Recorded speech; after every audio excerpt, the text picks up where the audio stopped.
Bonjour à tous et bienvenue à ce culte en ligne.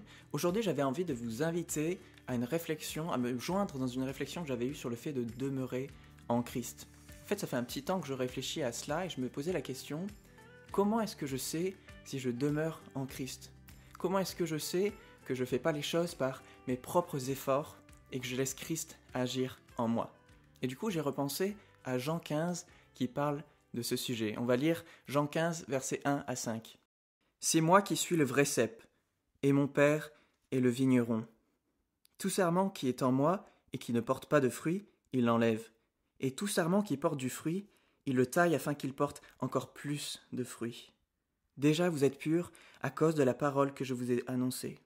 Demeurez en moi, et je demeurerai en vous. Le sarment ne peut pas porter de fruit par lui-même, sans rester attaché au cep. Il en va de même pour vous, si vous ne demeurez pas en moi. Je suis le cep, vous êtes les sarments. Celui qui demeure en moi et en qui je demeure porte beaucoup de fruits, car sans moi, vous ne pouvez rien faire. » Et dans ce texte, on voit que notre but en tant que chrétien, c'est de porter du fruit, le fruit de l'esprit, l'amour, la joie, la paix, etc. Mais Jésus insiste vraiment sur le fait que de nous-mêmes, on en est incapable. On est incapable de porter du fruit par nos propres efforts. Et je peux essayer humainement de aimer les autres, servir, mais au bout d'un moment, je vais arriver à ma limite et je vais m'essouffler. Ce que l'on doit retenir, ce que Jésus veut que l'on retienne, c'est Jésus nous a jamais demandé de produire du fruit. Non, il nous a seulement demandé de porter du fruit. Et pour cela, la première étape, c'est de reconnaître que j'en suis incapable et d'arrêter d'essayer de produire du fruit par moi-même. Alors je vous invite à chanter le chant « J'ai soif de ta présence ».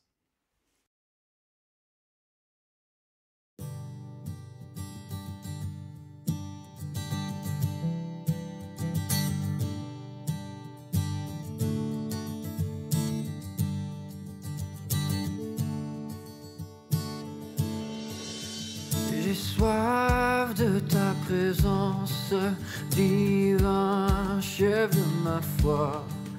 Dans ma faiblesse immense, que ferais-je sans toi? Chaque jour, à chaque heure, j'ai besoin de toi. Viens Jésus et demeure auprès de moi.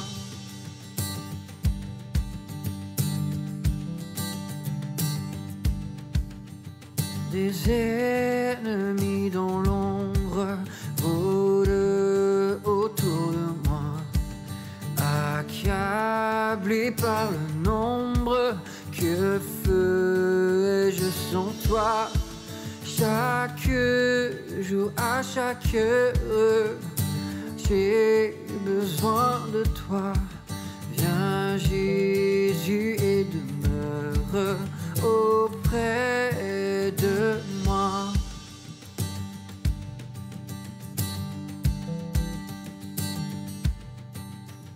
Pendant les jours de rage, d'obscurité, d'effroi, quand faiblit mon courage, que ferais-je sans toi? Chaque jour, à chaque heure, j'ai besoin de toi. Viens Jésus et demeure auprès de moi.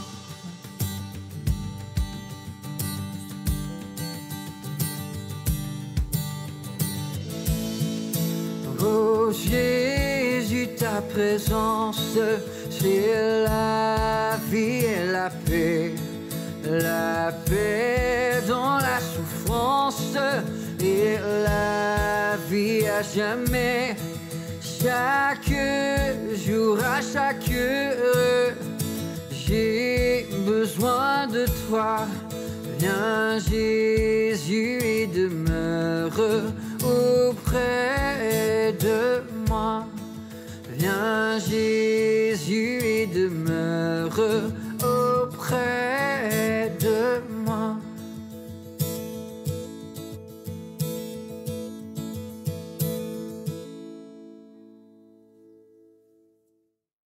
Une fois que l'on a accepté que l'on était incapable, on peut alors se glorifier de nos faiblesses comme le faisait Paul et laisser agir Jésus-Christ au travers de nous pour porter du fruit. Je suis le cep, vous êtes les sarments. Celui qui demeure en moi et en qui je demeure porte beaucoup de fruits. Le verset 5. La demeure est l'endroit où l'on décide d'habiter, de rester. C'est là où on va passer du temps et se reposer. Pour demeurer en Christ et porter du fruit, nous devons donc nous reposer en lui. C'est difficile de se lever tôt le matin avant d'aller au travail pour prendre du temps avec Dieu. Ça n'a d'ailleurs rien de reposant physiquement. Mais commencer la journée avec Jésus permet vraiment de donner du repos à nos âmes et de se recentrer sur lui afin de pouvoir vivre notre journée avec son amour, sa joie, sa paix. Je vous encourage donc à passer du temps de qualité avec lui, à commencer par le matin et de rester connecté à lui tout au long de la journée. À passer du temps dans la parole, dans la prière et même le silence. Est-ce que vous avez déjà essayé de passer un temps de silence après avoir prié, de juste attendre, être à l'écoute, recevoir l'amour de Dieu? Moi, ça me fait beaucoup de bien. Arrêtez et sachez que je suis Dieu, dit le psalmiste en psaume 46, 10. Pour continuer de méditer sur ces choses, je vous propose 2 chants.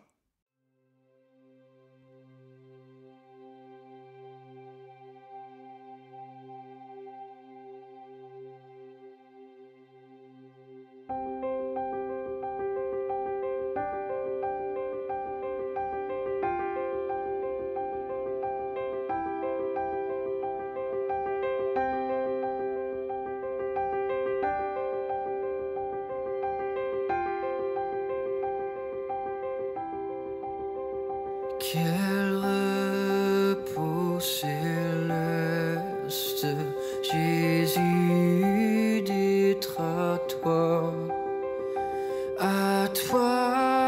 pour la mort et la vie, dans les jours mauvais, de chanter avec foi. Tout est bien, ma paix est infinie.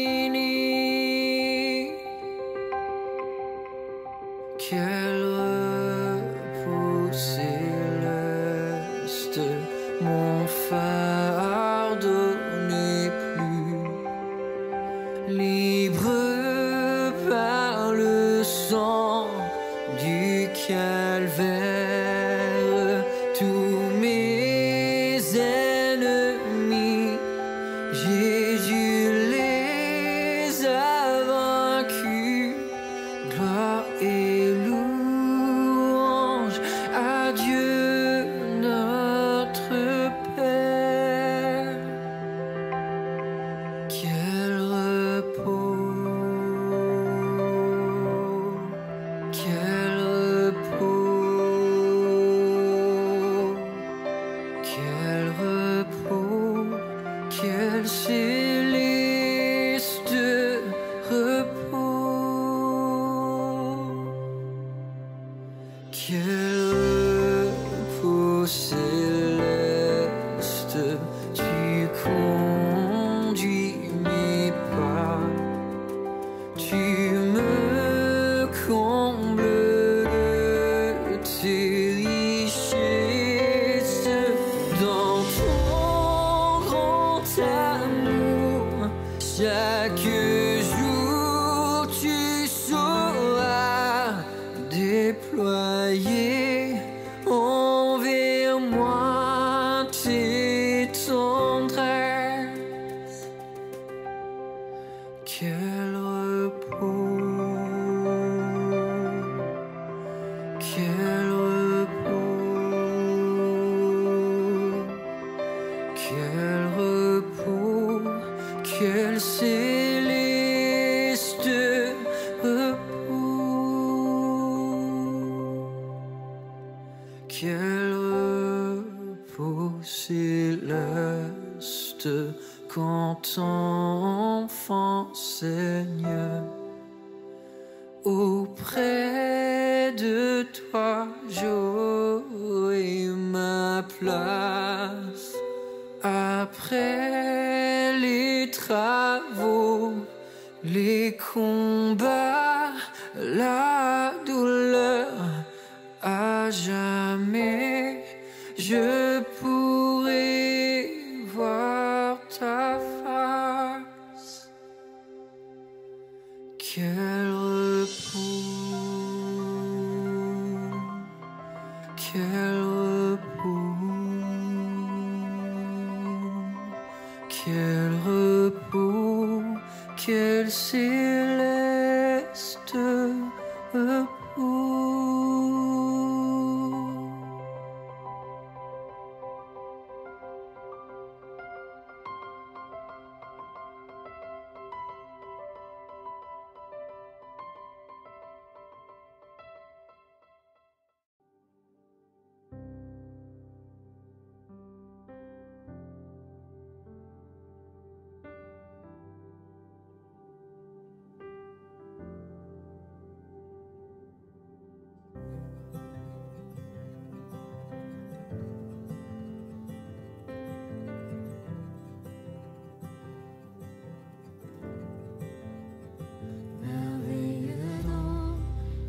Jésus mon rédempteur, en lui le ciel a donné le meilleur.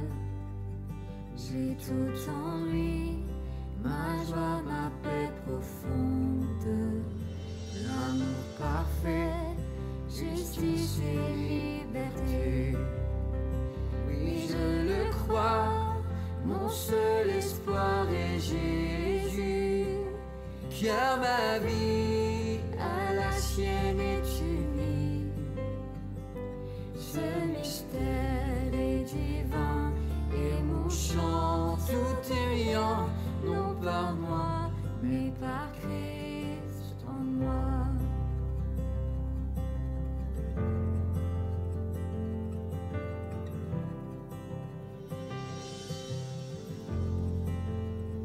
Je n'ai pas peur. Jamais il n'abandonne, malgré la nuit, il reste mon sauveur. Dans ma faiblesse, sa joie toujours il donne, car mon besoin révèle sa grandeur. Oui, je le crois, dans la vallée de larmes, mon berger me soutient, me conduit. Oh, la nuit est vaincue, et moi plus que vainqueur, non par moi, mais par Christ en moi.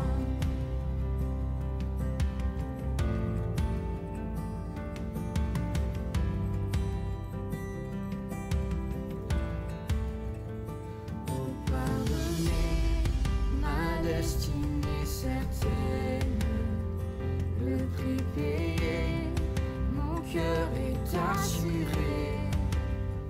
Jésus est mort, son sang brise mes chaînes. Ressuscité, la mort est renversée. Oui, je le crois, mon péché est abattu. Pour toujours, Jésus me défendra. Détaché de mes liens, oui, mon chant libre enfin, non par moi, mais par Christ en moi.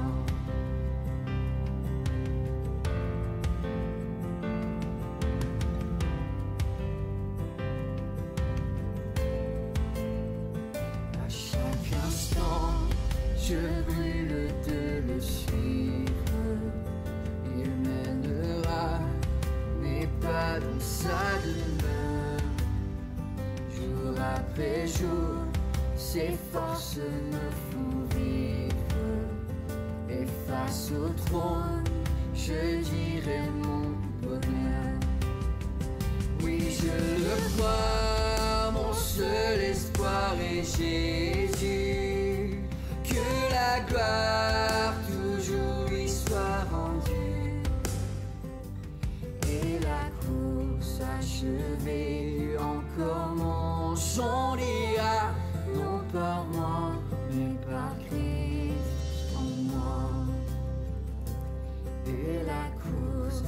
achevé. Encore mon chant dira, non par moi, mais par Christ en moi. Non par moi, mais par Christ en moi.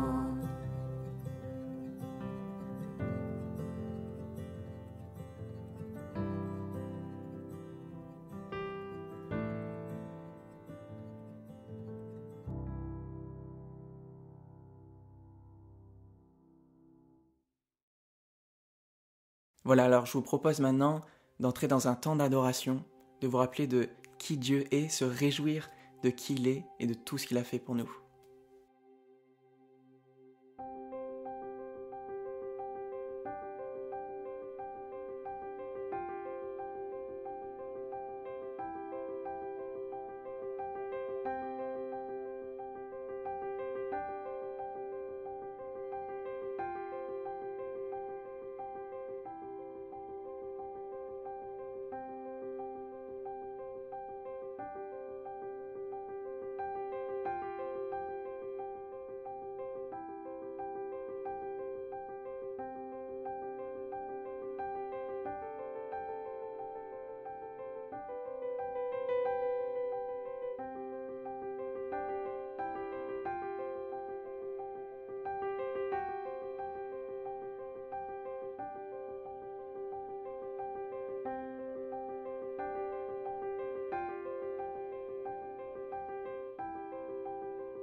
Ouais, papa, je te remercie pour tout ton amour.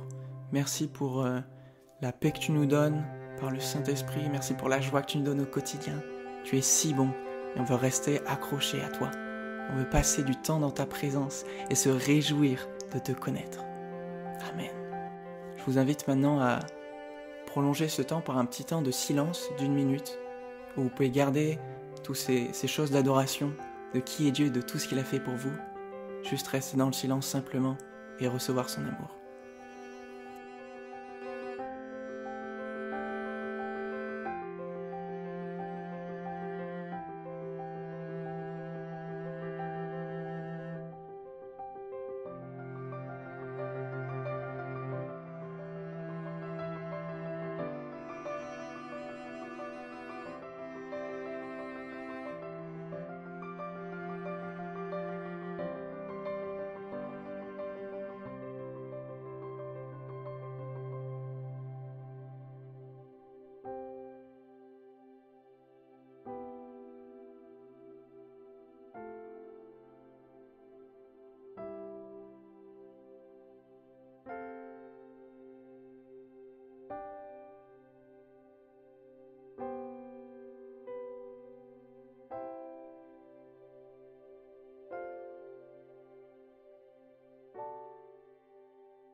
Merci Jean pour cette prédication et ton partage. C'est vrai qu'on a tellement reçu qu'on ne peut pas s'empêcher de le partager aussi aux autres. Je vous invite maintenant à chanter ce chant « Un si grand miracle » pour se réjouir de ce que Dieu a fait pour nous.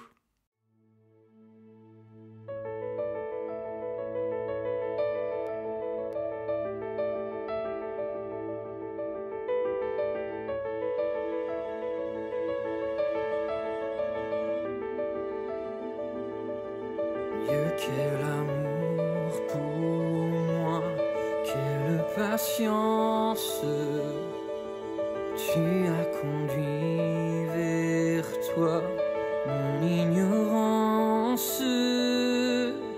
Comment pouvais-je alors saisir ce que ton cœur voulait m'offrir? Un si grand miracle, un don si précieux, ta mort à la Pâque nous ouvre les yeux. Ton salut remplace ma condamnation, mon péché s'efface par ta rédemption. Loué sois-tu, Dieu Tout-Puissant. Loué sois-tu, ce don si merveilleux. Comment le vivre sans le répandre à ceux que tu veux suivre sur les chemins où ils s'égarent,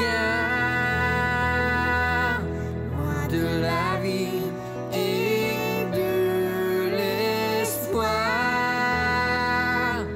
Un si grand miracle, un don si précieux, ta mort à la Pâque nous ouvre les yeux. Ton salut remplace la condamnation, mon péché s'efface par ta rédemption. Loué sois-tu, Dieu Tout-Puissant. Loué sois-tu, loué sois-tu, Dieu Tout-Puissant. Loué sois-tu.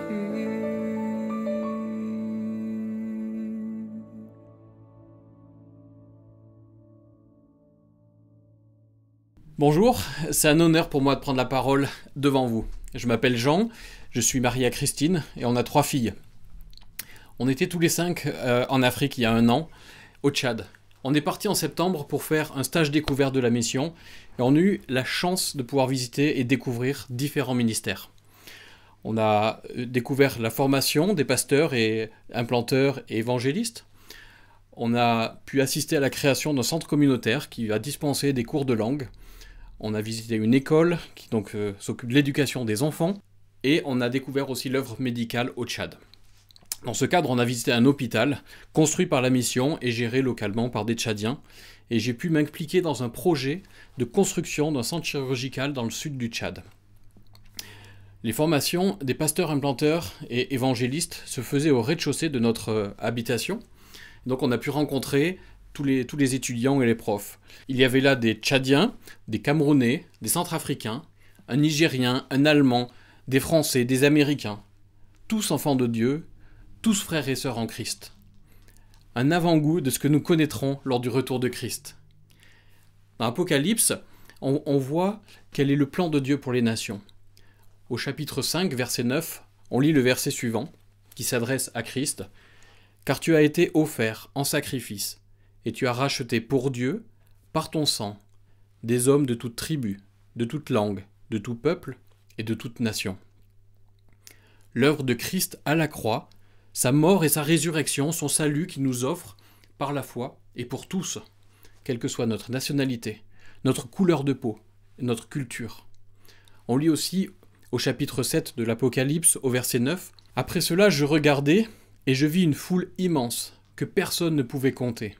C'étaient des hommes de toute nation, de toute tribu, de tout peuple, de toute langue. Ils se tenaient debout devant le trône et devant l'agneau, habillés de robes blanches, des feuilles de palmier à la main. Toute ethnie est concernée par le salut. Aucune ne doit manquer à l'appel. Dieu aime tous les peuples, toutes les ethnies, toute personne.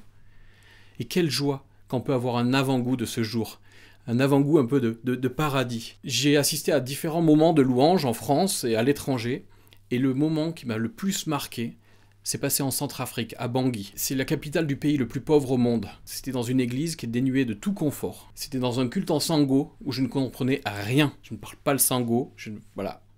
Mais j'ai vu et j'ai entendu ces frères et sœurs, parmi les plus pauvres de la planète, ils louaient Dieu de tout leur cœur. Avec la joie, avec la danse, ça m'a vraiment profondément touché. C'était merveilleux. Et au ciel, ça sera encore mieux. On entendra toutes les langues louer Dieu. J'espère qu'on les comprendra, mais chacune va apporter une couleur particulière à l'adoration. Quelle sera cette richesse? Ça va être énorme. Alors ensemble, on va faire un rapide survol du plan de Dieu pour les nations, de l'épisode de Babel, donc dans la Genèse, et on va s'arrêter aussi à la Pentecôte, et on verra l'état actuel du plan de Dieu pour les nations. Et j'espère que ce panorama va nous motiver dans notre engagement et dans notre vie de prière. Pour revenir sur notre séjour en Afrique, donc on était basé à N'Djamena, c'est la capitale du Tchad, et on a vite découvert que le pays est divisé en deux.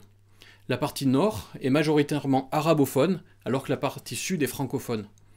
Le gouvernement est arabophone, et l'arabe tchadien c'est la langue commerciale. C'est la langue utilisée au marché, c'est la langue utilisée dans les échoppes. Et j'en ai fait l'expérience à mes dépens.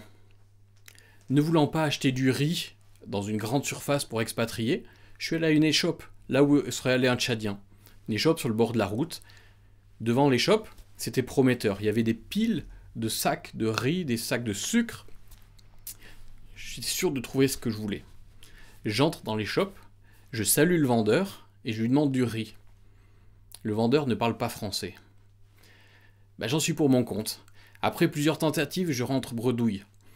Pourtant, il y avait du riz. J'ai même essayé d'articuler « je voudrais du riz », de parler plus fort. Je sais pas pourquoi, quand on comprend pas, on essaie de parler plus fort. Mais il était pas sourd, juste, il connaissait pas la langue. C'est mort, je suis rentré sans riz. Bon, pour finir l'histoire, il n'y a pas eu que le problème de langue. Il n'y avait pas que moi en cause. Chez les arabophones, il y a une grosse hostilité envers les occidentaux et spécialement les francophones. Après quelques cours d'arabe, j'ai appris que riz, en arabe, ça se dit ris. Il aurait pu faire l'effort et comprendre, je pense. Il ne devait pas vouloir comprendre en plus. Bref, cette anecdote pour souligner que dès qu'on est en voyage, même en pays francophone, on est vite confronté au problème de la langue. Même avec la meilleure volonté du monde, si on ne connaît pas la langue, tout échange est extrêmement limité. On aimerait qu'il y ait une langue universelle, comme au départ de l'humanité. Au départ, Dieu crée l'homme et la femme avec un seul langage et tout le monde parlait le même langage. Et la Genèse nous explique, va nous aider à comprendre pourquoi il y a toutes ces langues, pourquoi il y a toutes ces nations. On va déjà voir ce que Dieu attendait pour les hommes. On le voit dans Genèse 1, verset 28. Donc là, Dieu vient de créer l'homme et la femme. Dieu les bénit et leur dit « Reproduisez-vous, devenez nombreux, remplissez la terre et soumettez-la. Dominez sur les poissons de la mer, sur les oiseaux du ciel et sur tout animal qui se déplace sur la terre. » Il répète ce commandement après le déluge, après que l'homme se soit vraiment éloigné de lui, il a dû juger l'humanité, il ne reste plus qu'une famille, la famille de Noé sur la terre. On lit dans Genèse 9, verset 1 et verset 7, « Dieu bénit Noé et ses fils et leur dit « Reproduisez-vous, devenez nombreux et remplissez la terre. » Au verset 7, « Quant à vous, reproduisez-vous, devenez nombreux, pullulez et multipliez-vous sur la terre. » Vu d'ici, ça semble assez clair. Le mandat que Dieu a donné à l'homme, c'est de peupler la terre. L'homme a été créé à l'image de Dieu, et il devait porter cette image sur toute la surface du globe terrestre. Mais les hommes à l'époque ne l'ont pas entendu de cette oreille. Quelques chapitres plus loin, Genèse 11, versets 1 à 9, on va le lire en plusieurs fois. On peut lire au verset 1, « Toute la terre avait une seule langue et les mêmes mots. » Et verset 4, ils dirent encore, « Allons, construisons-nous une ville et une tour dont le sommet touche le ciel, et faisons-nous un nom afin de ne pas être dispersés sur toute la surface de la terre. » Le verset 1, c'est une situation idéale. On envie cette situation, surtout quand on galère pour apprendre une langue étrangère. Je trouvais que l'anglais c'était difficile, mais depuis que j'ai commencé l'arabe tchadien, en fait l'anglais c'est facile. Je suis vraiment mauvais en langue. Donc c'était le top pour voyager. Ah, mais il y a un autre truc Regardez bien le texte. On aurait voyagé où? Juste autour de Babel. Tous les hommes étaient au même endroit. Il y avait une seule langue, il y avait une seule culture, mais il y avait au final aussi qu'un seul lieu de résidence. Et dans leur orgueil, les hommes ont rejeté Dieu. Ils ont projeté de construire une grande ville et une grande tour, et je cite, « afin de ne pas être dispersés sur toute la surface de la terre ». C'est exactement l'opposé de ce que Dieu leur a demandé quelques chapitres plus tôt. Ce que Dieu a demandé à Adam et Ève, ce que Dieu a demandé à Noé et ses fils. Ils sont en opposition avec le mandat divin. Et donc Dieu intervient, comme il a intervenu quelques temps plus tôt pour le déluge, là il va encore intervenir. Lisons ensemble le verset 7 à 9. « Allons, descendons et là, brouillons leur langage, afin qu'ils ne se comprennent plus mutuellement. L'Éternel les dispersa loin de là sur toute la surface de la terre. Alors ils arrêtèrent de construire la ville. C'est pourquoi on l'appela Babel, parce que c'est là que l'Éternel brouilla le langage de toute la terre. Et c'est de là qu'il les dispersa sur toute la surface de la terre. » L'intervention de Dieu est sans contexte un succès. L'incompréhension entre les hommes provoque la division et la séparation. C'est comme pour mon sac de riz. Impossible de se comprendre. Du coup, je suis parti. Chaque groupe linguistique s'isole et va occuper un territoire bien à lui. Le mandat de Dieu est enfin rempli et validé par ce constat. Il les dispersa sur toute la surface de la Terre. Et effectivement, l'homme a colonisé toute la planète. À part l'Antarctique, tous les autres continents sont occupés par les hommes. Suite à Babel, 70 nations sont créées. Donc Dieu a au minimum créé 70 langues différentes à ce moment-là. Et ces nations ont évolué au fil du temps. Elles se sont mélangées, se sont influencées, se sont séparées et ont donné les quelques 17 400 ethnies actuelles qui parlent environ 7000 langues différentes, langues ou dialectes. En créant les langues à Babel, Dieu a créé les nations, a créé les ethnies. Tous les peuples ont leur origine identitaire ici, à Babel. Et quand on voyage et qu'on découvre la richesse des différentes cultures, on est émerveillé par cette diversité. Tous à l'image de Dieu, mais tous différents. Les langues, c'est le moyen que Dieu a donné à l'humanité pour que les êtres humains remplissent la terre et remplissent leur mandat. Mais Dieu les aime. C'est pas un jugement dénué d'amour. Dieu aime les nations. Les hommes l'ont rejeté. Et Dieu aime les nations et veut renouer une relation avec eux. Dieu veut clairement que toutes les nations entendent l'Évangile, qu'elles aient accès au salut. Les nations sont très présentes dans l'Ancien Testament. Dieu montre très tôt que sa volonté, c'est que toutes les nations le connaissent. Quand il appelle Abraham, il lui annonce qu'il sera une bénédiction pour les nations. Plus tard, il envoie son fils, Jésus-Christ, pour réconcilier l'homme et Dieu et pour créer une nouvelle nation unie. Non pas une nation unie géographiquement, comme avaient pensé les premiers habitants de Babel, mais une nation spirituelle qui est unie spirituellement, unie à Christ. Jésus est venu en Israël parmi les Juifs, mais son projet n'était pas limité à une nation. Il le montre très clairement en nous donnant à notre tour un mandat précis. Dans Matthieu 28, verset 18, on peut lire « Tout pouvoir m'a été donné dans le ciel et sur la terre. Allez, faites donc de toutes des nations des disciples. Baptisez-les au nom du Père, du Fils et du Saint-Esprit, et enseignez-leur à mettre en pratique tout ce que je vous ai prescrit. Et moi, je suis avec vous tous les jours jusqu'à la fin du monde. » Ce mandat, c'est le pendant de Babel.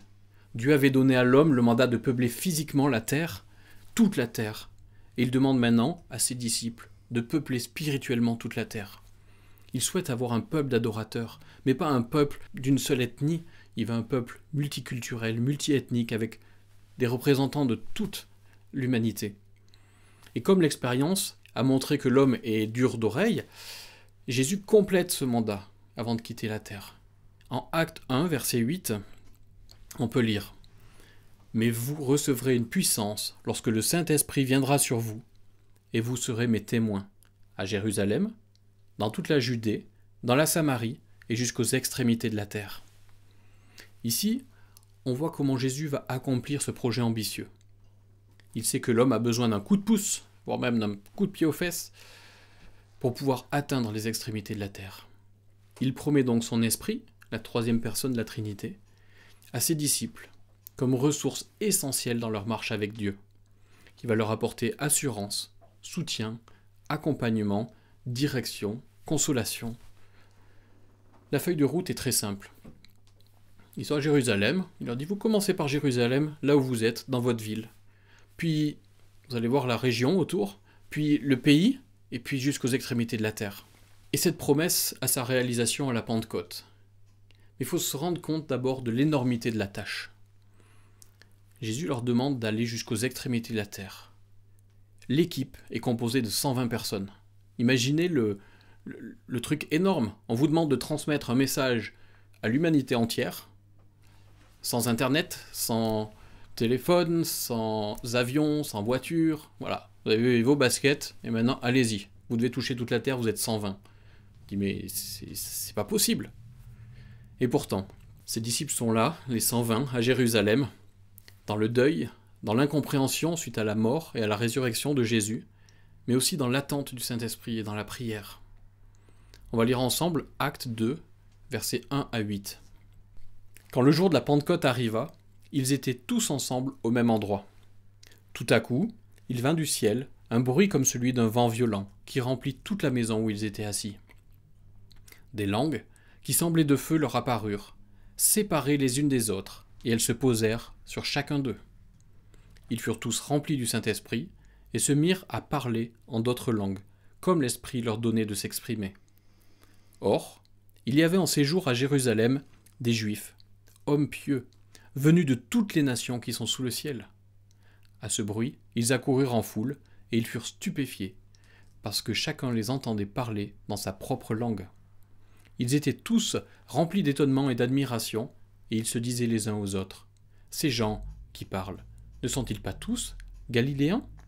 Comment se fit-il donc que nous les entendions chacun dans notre propre langue, dans notre langue maternelle ?» Au verset 1, on retrouve les disciples, un petit peu comme à Babel, et ils sont regroupés tous au même endroit. Mais la similitude s'arrête là. Car à Babel, les hommes étaient clairement en opposition contre Dieu. Alors que là, les disciples attendent la réalisation de la promesse de Jésus, la venue du Saint-Esprit, dans la prière et dans l'organisation d'une vie communautaire. On voit ensuite que le Saint-Esprit arrive d'une manière extraordinaire. Imaginez un petit peu, vous êtes ensemble et là vous avez des langues de feu qui tombent du ciel et qui viennent sur vous. C'est juste hallucinant. Le Dieu de la Bible, c'est pas un Dieu lointain. C'est pas un Dieu qui est inaccessible. C'est un Dieu qui vient par son esprit dans chaque personne qui place sa foi en lui. Alors cette première manifestation a été très spectaculaire. Il y a un bruit, tout Jérusalem a entendu le bruit. Elle s'est produite qu'une fois avec ces langues de feu et cette intensité-là. Mais ce miracle a toujours lieu. À chaque conversion, l'Esprit de Dieu vient habiter en nous, afin de nous équiper dans notre marche avec lui. Et ensuite, ce que l'on peut voir, c'est que quand Dieu agit, il va droit au but. Il est efficace. À Babel, il a donné les langues pour diviser les nations, pour qu'elles peuplent la terre. Et c'est ce qu'elles ont fait. Et ici encore, Dieu donne les langues, mais dans un autre but. Le temps choisi par Dieu, c'est le temps de la Pentecôte. C'est une grande fête juive. C'est pas un moment choisi au hasard.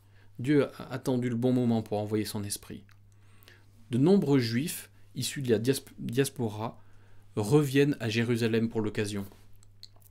Il nous est dit qu'il y a ce jour-là à Jérusalem des hommes venus de toutes les nations qui sont sous le ciel. Chacun entend les disciples parler des merveilles de Dieu, annoncer l'évangile dans sa propre langue, dans sa langue maternelle, sa langue de cœur. Plus loin, on assiste à une prédication de Pierre, et de nombreux peuples sont cités. Si on regarde leurs origines géographiques, on couvre une zone d'environ 4000 km de large sur 2000 km de haut. Cette impulsion donnée à la Pentecôte a changé le monde. Les premiers chrétiens ont annoncé l'évangile à des gens de passage. Nombreux se sont convertis. Ils ont ramené l'évangile avec eux et l'ont partagé à leur tour. À leurs voisins, à leurs familles, à leurs connaissances, à leurs collègues de travail, et il y a eu d'autres personnes qui se sont converties, etc. La persécution a aussi joué un jeu de manière dramatique, mais elle a poussé les chrétiens à sortir de leur zone de confort et aller dans des endroits où ils ne seraient jamais allés. Et ils y sont allés avec l'évangile et ils ont pu proclamer l'évangile. Mais il a aussi fallu que l'évangile brise des murailles énormes. La barrière des langues a été brisée à la Pentecôte pour montrer que l'évangile pouvait être annoncé dans toutes les langues de la terre. Mais il y a aussi une barrière encore plus importante qui a été brisée. On ne peut pas le comprendre dans sa totalité actuellement, c'est la barrière entre les juifs et les non-juifs. Les premiers chrétiens étaient de culture juive, et aller vers des païens, c'était archi contre-culturel. C'était quelque chose qui ne se faisait pas, c'était impossible qu'un juif aille manger avec un non-juif. C'était vraiment un péché énorme. Et ça, l'évangile a cassé cette barrière-là aussi. Et on ne compte pas le nombre de personnes, de chrétiens, qui ont payé de leur vie, leur foi en Jésus, à l'image de leur maître, mais qui, par leur sacrifice, ont permis que nous soyons aujourd'hui ensemble à écouter la parole de Dieu. Nous sommes les héritiers de cette ouverture vers les nations et de ces vies consacrées à l'annonce de l'Évangile. Nous sommes redevables de ceux qui ont donné leur vie pour la cause de l'Évangile en France. Et justement, 20 siècles après, qu'est-ce qu'il en reste ? Qu'est-ce qu'il en reste de ce mandat donné par Jésus avant de partir ? Le groupe des 120 disciples a œuvré considérablement pour remplir son mandat. Mais il reste encore du travail. La terre est vaste et comme j'ai dit tout à l'heure, il y a plus de 17 000 ethnies dans le monde. Et malheureusement, plus de 7 000 sont restées sur le bord de la route. Elles n'ont pas accès à l'évangile. Vous voyez une carte avec la zone rouge, c'est là où il y a des gens qui n'ont pas accès à l'évangile. Ils naissent, ils vivent, ils meurent sans entendre l'évangile. En Centrafrique, nous avons rencontré Ibrahim, qui est devenu un ami, un cher frère. Il est pasteur et évangéliste. Il accompagne une église de Brousse. Il œuvre activement à Bangui dans le quartier PK5, un quartier musulman, le quartier musulman de Bangui. C'est le quartier le plus dangereux de la ville. C'est l'endroit où nous, c'était hors de question qu'on y aille. Mais pourquoi il œuvre dans ce quartier-là, malgré les risques ? Parce qu'il est convaincu que tous doivent entendre la bonne nouvelle de l'Évangile. Mais aussi parce qu'il est Runga. Runga, c'est une ethnie qui vit à cheval entre le sud du Tchad et le nord de la Centrafrique. C'est une ethnie qui est connue pour sa violence. C'est une ethnie musulmane, où l'abandon de la foi musulmane conduit à la peine de mort. À sa conversion, il a dû quitter son village. Il ne peut pas y retourner. Mais il a son peuple à cœur. Il veut qu'ils connaissent l'Évangile. Il souhaite par tous les moyens leur apporter cet Évangile qui peut leur apporter la réconciliation avec Dieu. Ils en ont tellement besoin. Aujourd'hui, les Runga font partie de ces ethnies où on naît, on vit, on meurt, sans aucun accès à l'espérance donnée par l'Évangile. Comment ces Runga pourront se présenter, justifiés devant le trône de Dieu, si personne ne leur annonce la bonne nouvelle ? Pour sa part, Ibrahim profite du temps qu'il a pour aller voir les Runga qui vivent à Bangui, qui sont réfugiés à Bangui, et pour leur annoncer l'Évangile. Peut-être qu'il y en a un qui va arriver à rentrer, puis pouvoir avoir un impact dans son village. Et nous, comment peut-on concrètement répondre à ce mandat qui s'adresse à tous les enfants de Dieu ? On est tous concernés. Comment faire pour que chaque ethnie soit présente dans l'Église, qui est le corps de Christ ? On a eu la chance de pouvoir partir au Tchad et en Centrafrique. Donc on est resté 6 mois et demi en Afrique, ça a été un peu écourté par le Covid. Et on est vraiment extrêmement reconnaissant aux églises, aux amis, à notre famille, qui nous ont soutenus de différentes manières. Par la prière, par les encouragements, par l'aide aux préparatifs, par un soutien financier, par des petits mots lors de notre période là-bas, par l'accueil, par l'intérêt aussi lors de notre rapatriement. Et je veux vraiment tous les remercier. Vraiment, on n'est pas parti seul, on était une équipe. Une équipe de partenaires était là avec nous, dans l'ombre, mais tellement précieux et tellement essentiel à notre séjour. Et comme pour les premiers chrétiens, Dieu n'appelle pas tout le monde à partir loin de chez lui. Au début, certains sont restés à Jérusalem, d'autres sont partis. Mais Dieu souhaite que nous prenions tous une part active dans l'exécution de son mandat. Rappelons-nous que nous sommes un corps. Nous sommes solidaires les uns des autres, et c'est en travaillant en équipe que nous pourrons atteindre les extrémités de la terre. Chacun a une place dans ce grand mandat, et chaque outil est utile dans la main de Dieu. Chacun peut faire la différence à son échelle, en fonction des moyens et des dons que Dieu lui donne. Notre séjour en Afrique nous a prouvé une chose. Dieu est fidèle. On peut pleinement compter sur lui. On l'a vécu, on l'a expérimenté. Et on avait plein de bonnes excuses pour ne pas partir. Mais Dieu a répondu à nos peurs, à nos incertitudes, et il nous a accompagnés, il a même pourvu au-delà de nos espérances. Est-ce qu'on va repartir? Je ne sais pas. Est-ce qu'on partira si Dieu nous appelle? J'espère que oui. Même si j'ai encore plus d'excuses que la dernière fois. Je connais maintenant ce qui a commencé là-bas. Mais le plan de Dieu pour les nations demeure. Il veut que tous soient sauvés. Il veut que chaque nation soit représentée devant son trône. Il veut que chaque chrétien partage cette vision, s'implique personnellement à accomplir ce mandat, d'une façon ou d'une autre.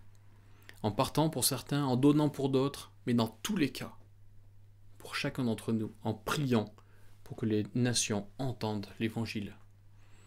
Les nations peuvent être à côté de chez vous, des fois sur le palier d'à côté, et des fois c'est plus loin. Mais nous avons les moyens, collectivement, d'atteindre les extrémités de la terre. C'est notre mission à tous, parce que c'est celle de Dieu. Pour finir, je vous laisse cet extrait d'un récit de Jacques Gribel. C'est un des pionniers de la mission en Centrafrique. Il est arrivé il y a 100 ans en Centrafrique, et il a rencontré notamment la tribu des Bayas. Juste pour la petite histoire, aujourd'hui il y a plus de 3500 églises, fruit direct de son ministère. Et il raconte l'entrevue avec le chef Sanga, qui est le chef de la tribu des Bayas. Après avoir raconté au chef Sanga l'histoire de Jésus et comment il est mort pour nos péchés, j'ai fait une pause. Il m'a dit « Raconte-moi encore l'histoire ». Je l'ai fait. Quand j'étais sur le point de partir, le chef a demandé à en savoir plus sur l'évangile. Je lui ai demandé ce qu'il voulait savoir en particulier. Il m'a dit « Vous me parlez du fait que Jésus sauve, qu'il est mort pour nos péchés, et qu'en croyant en lui, nous pouvons être sauvés et aller à l'endroit qu'il nous a préparé au ciel. Qu'en est-il des Bayas qui sont morts sans jamais avoir entendu l'histoire de l'Évangile? Jamais une question n'a été posée d'une manière plus éloquente ou plus ferme.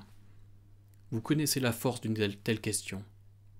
Puisse-t-il ainsi y avoir un exode de missionnaires d'Amérique vers l'Afrique? Jacques Gribel, 1920. Et je rajouterai, puisse-t-il ainsi y avoir un exode de missionnaires d'Europe vers l'Afrique?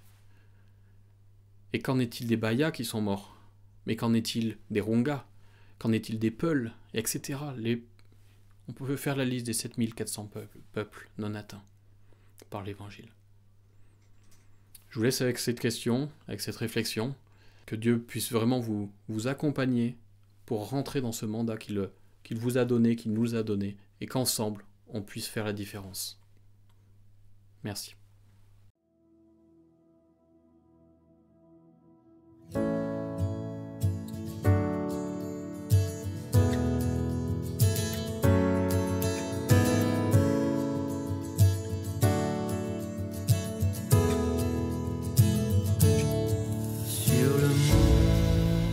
Calvaire, il était une croix où Jésus souffrit tant de douleur. Et c'est là qu'il mourut sur cet infâme bois pour sauver le plus vil des pécheurs. Cette croix me sera toujours chère, et les gloires et victoires pour moi. Et par elle en la maison du Père, la couronne est offerte à ma foi.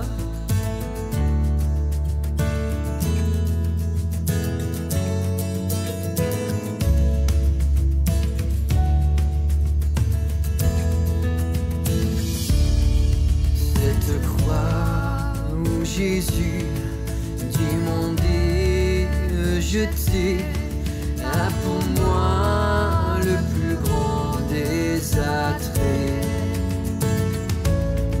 C'est là que l'agneau sans mon porter mes fardeaux, mes douleurs, mes forfaits. Cette croix me sera toujours chère. Elle est gloire et victoire pour moi. Et par elle en la maison du Père, la couronne est offerte à ma foi.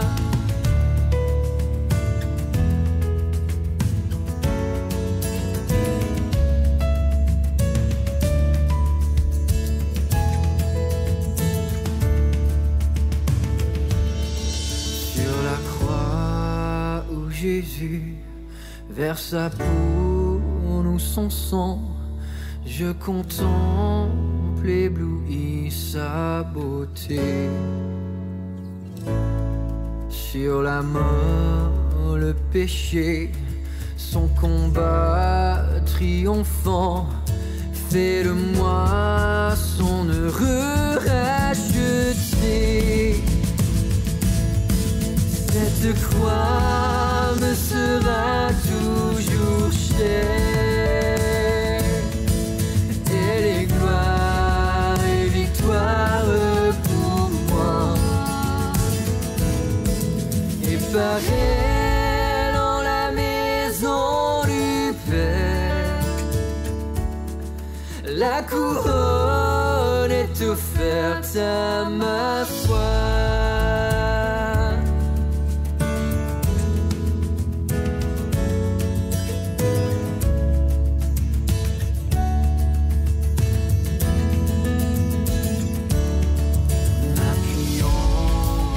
Avec foi sur la croix de Jésus, son opprobre je veux le porter jusqu'au jour bienheureux où parmi les élus dans le ciel je pourrai l'exalter. Cette croix me sera toujours chère. Elle est gloire et victoire pour moi. Et par elle en la maison du Père, la couronne est offerte à ma foi.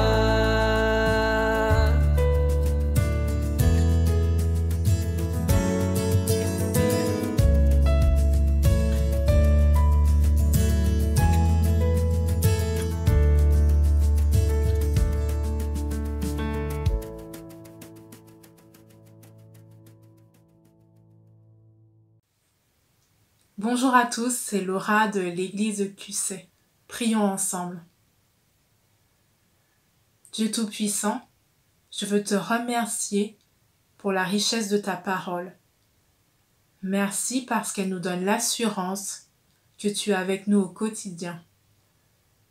Merci parce qu'elle nous rappelle que tu es un Dieu d'amour, un Dieu juste et un Dieu souverain.